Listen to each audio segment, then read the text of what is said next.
Hello बच्चों, आज हम सीखेंगे कैसे किसी परमाणु की संयोजकता निकालते हैं। संयोजकता निकालने के लिए हमें सबसे पहले पता होना चाहिए कि किसी परमाणु की परमाणु संख्या क्या है। हमारे पास 1 से 20 तक परमाणु संख्या है। जैसे एक नंबर होता है बच्चे हाइड्रोजन, दो होता है हीलियम, तीन होता है लिथियम, चार होता है बेरिलियम, पाँच boron, 6 carbon, 7 nitrogen, 8 oxygen, 9 fluorine, 10 neon, 11 sodium, 12 magnesium, 13 aluminium, 14 silicon, 15 phosphorus, 16 sulphur, 17 chlorine, 18 argon, 19 potassium, 20 calcium. हमें जो 10th क्लास तक पढ़ने होते हैं वो ये 20 तत्व होते हैं जिनको हमें पढ़ना होता है, और इन्हीं के सामने जो नंबर लिखा हुआ है, जो सीरियल नंबर है, वही इनकी परमाणु संख्या होती है। एक परमाणु संख्या हमें किसी भी परमाणु की जो परमाणु संख्या होती है वो लगभग 3 चीज़ें में बता के जाती है। जैसे मैंने कहा कार्बन, अगर कार्बन की परमाणु संख्या 6 है तो वो आपको 3 इन्फॉर्मेशन देती है कि इसके पास 6 इलेक्ट्रॉन हैं, 6 ही प्रोटॉन हैं और 6 ही न्यूट्रॉन हैं।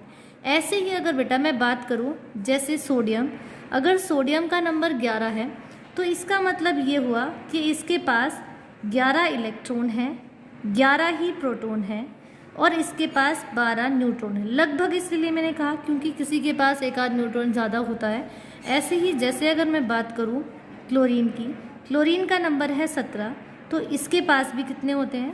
17 ही इलेक्ट्रॉन होते हैं, 17 ही प्रोटॉन होते हैं और लगभग 17 ही इसके पास न्यूट्रॉन होते हैं। ठीक है, हमें जब भी किसी भी परमाणु की परमाणु संख्या निकालनी होती है तो उसके लिए हमें चाहिए होते हैं कि उसके पास कितने इलेक्ट्रॉन हैं। जैसे अगर हाइड्रोजन का नंबर 1 है, इसका मतलब हुआ कि इसके पास इलेक्ट्रॉन्स की संख्या कितनी है? 1। हीलियम के पास 2, लिथियम के पास 3, बेरिलियम के पास 4, boron 5, carbon 6, nitrogen 7, oxygen 8, fluorine 9, neon 10, sodium 11, magnesium 12, aluminium 13, silicon 14, phosphorus 15, sulphur 16, chlorine 17, argon 18, potassium 19, calcium 20। जो इलेक्ट्रॉन्स की संख्या या प्रोटॉन्स की संख्या होती है वो हमेशा हर परमाणु में बराबर होती है। इलेक्ट्रॉन्स की संख्या जैसे ही आपको किसी परमाणु की पता चलती है तो आप आराम से उसका इलेक्ट्रॉनिक विन्यास निकाल सकते हो। जब भी आप किसी भी परमाणु का इलेक्ट्रॉनिक विन्यास निकालोगे, जब भी आप किसी भी परमाणु का इलेक्ट्रॉनिक विन्यास निकालते हो तो उसके लिए आपको परमाणु संख्या पता होनी चाहिए और उसके इलेक्ट्रॉन। जैसे हमें लिथियम का पता चल गया कि इसके पास 3 इलेक्ट्रॉन है। इलेक्ट्रॉनिक विन्यास अगर हम इसका करेंगे तो पहली शेल होती है K, दूसरी होती है L, तीसरी होती है M और चौथी होती है N। जैसे लिथियम के पास 3 इलेक्ट्रॉन है तो उसको हम इन कक्षों में भरना शुरू करेंगे।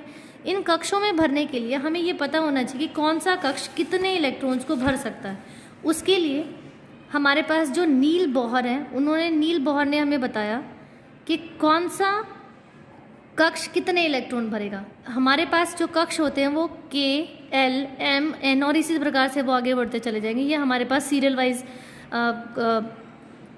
कोष्ठ होते हैं। पहला कोष्ठ होता है K, जिसके पास N की वैल्यू है 1। जब N की वैल्यू 1 है इसका मतलब ये हुआ बेटा कि ये फर्स्ट शेल है, पहला कोष्ठ है। हर एक जो कोष्ठ होती है उसकी कैपेसिटी होती है कि वो 2n² इलेक्ट्रॉन्स को अपने अंदर भर सकता है। 2n² भर सकता है। n की वैल्यू पहला कक्ष है तो n की वैल्यू होगी हमारे पास 1। यहाँ पे हम n की जगह 1 रखेंगे। जब आप n की जगह 1 रखते हो तो आप 1⁻⁴ 2 × 1 दैट इज़ 2। इसका मतलब ये हुआ जो K है वो अपने अंदर 2 इलेक्ट्रॉन भर सकता है। इसी तरह से L दूसरा कोष्ठ है। जब दूसरा कोष्ठ है इसका मतलब हुआ n की वैल्यू 2 हो गई तो आप यहाँ n की जगह 2 रखेंगे। जब आप यहाँ n की वैल्यू 2 रखेंगे तो आप कैलकुलेट करेंगे 2 × 2⁻² मीन्स 2 × 2 4। तो 2 चौक अगर आप करते हो 2 4 8 हो जाएगा। इसका मतलब हुआ कि L अपने अंदर 8 भर सकता है। इसी तरह से जब आप तीसरे का निकालेंगे, तीसरा कोष्ठ आपके पास है M, n की वैल्यू हुई 3, क्योंकि तीसरा कोष्ठ है तो n की वैल्यू 3 रखेंगे। जब आप n की वैल्यू 3 रखेंगे तो 3 रेज टू द पावर 2, तो 3 रेज टू द पावर 2 होता है 9। इसका मतलब 2 इंटू 9 करेंगे, जब 2 इंटू 9 मीन्स 18, कि थर्ड जो कक्ष है आपका, थर्ड जो कोष्ठ है वो आपका 18 इलेक्ट्रॉन भर सकता है। लेकिन हर जो कोष्ठ होता है वो अपने अंदर मैक्सिमम 8 भर सकता है, 8 इलेक्ट्रॉन भर सकता है। इसका मतलब ये हुआ जो K है वो अपने अंदर 2 इलेक्ट्रॉन भर सकता है, जो L कोष्ठ है वो अपने अंदर 8 इलेक्ट्रॉन भर सकता है, जो M कोष्ठ है वो 8 भर सकता है, और इसी प्रकार से सब अपने इलेक्ट्रॉन्स को अपने अंदर भर सकते हैं। हम बात कर रहे हैं इलेक्ट्रॉनिक विन्यास की। तो इलेक्ट्रॉनिक विन्यास मतलब कि कौन सा कक्ष कितने इलेक्ट्रॉन भर सकता है। जब मैंने कहा लिथियम का नंबर है 3, इसका मतलब K के पास जाएंगे ये तीनों इलेक्ट्रॉन। जब ये K के पास तीनों इलेक्ट्रॉन्स जाएंगे तो K के सिर्फ कितने इलेक्ट्रॉन भर सकता है, वो अपने अंदर 2, तो 3 में से 2 इलेक्ट्रॉन तो किसके पास आ जाएंगे, K के पास आ जाएंगे, और एक जो बच गया वो नेक्स्ट कोष्ठ को चला जाएगा, दैट इज इसके अंदर आएंगे 1।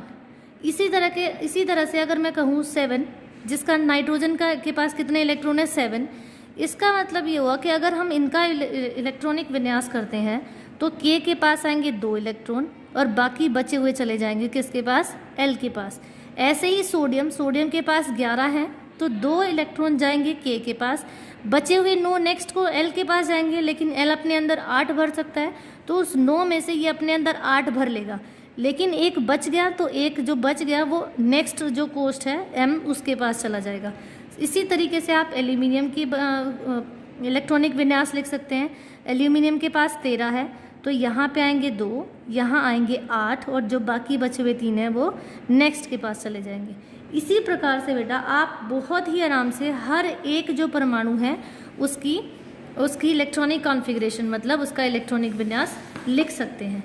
आज हम निकालना सीख रहे थे संयोजकता कैसे निकालने हैं। तो जब भी आप किसी भी परमाणु की संयोजकता निकालते हैं तो उसमें हमें पता होना चाहिए कि उसके बाहरी कोष्ठ में कितने इलेक्ट्रॉन हैं। जैसे यहाँ पर एल्यूमिनियम है, एल्यूमिनियम के बाहरी कोष्ठ में 1 2 3 कोष्ठ है, तो इसके जो तीसरे कोष्ठ है उसमें इलेक्ट्रॉन कितने बचे, 3 इलेक्ट्रॉन है। इसका मतलब ये हुआ कि एल्यूमिनियम या तो भर सकता है हम अपने अंदर 8 इलेक्ट्रॉन, लेकिन उसके पास हैं कितने, 3 इलेक्ट्रॉन। इसका मतलब ये हुआ कि ये या तो 3 इलेक्ट्रॉन किसी को दे दे और अपने आप को 0 बना ले, बिल्कुल खाली कर दे अपनी शेल को, या ये 5 इलेक्ट्रॉन किसी और से ले ले। तो 5 इलेक्ट्रॉन लेने में इसको बहुत ज़्यादा एनर्जी लगती है, इसीलिए ये क्या करता है, अपने 3 इलेक्ट्रॉन किसी को दे देता है। तो संयोजकता होती है बेटा कि कितने इलेक्ट्रॉन्स किसी भी परमाणु के द्वारा कितने इलेक्ट्रॉन्स दिए गए किसी भी दूसरे परमाणु को, या कितने इलेक्ट्रॉन्स लिए गए। तो ये जो इलेक्ट्रॉन्स के जितने इलेक्ट्रॉन्स लिए गए या जितने इलेक्ट्रॉन्स लिए गए हैं इनको कहते हैं उनकी संयोजकता। यहाँ पर एल्यूमिनियम ने 3 इलेक्ट्रॉन दिए हैं, इसका मतलब ये अपने 3 इलेक्ट्रॉन्स किसी को दे देगा, और 3 इलेक्ट्रॉन देकर एल्यूमिनियम जो है वो +3 चार्ज बना लेगा, और यही जो ये इसका चार्ज डेवलप हुआ यही इसकी संयोजकता हो जाएगी। इसका मतलब ये हुआ कि एल्यूमिनियम की संयोजकता है 3।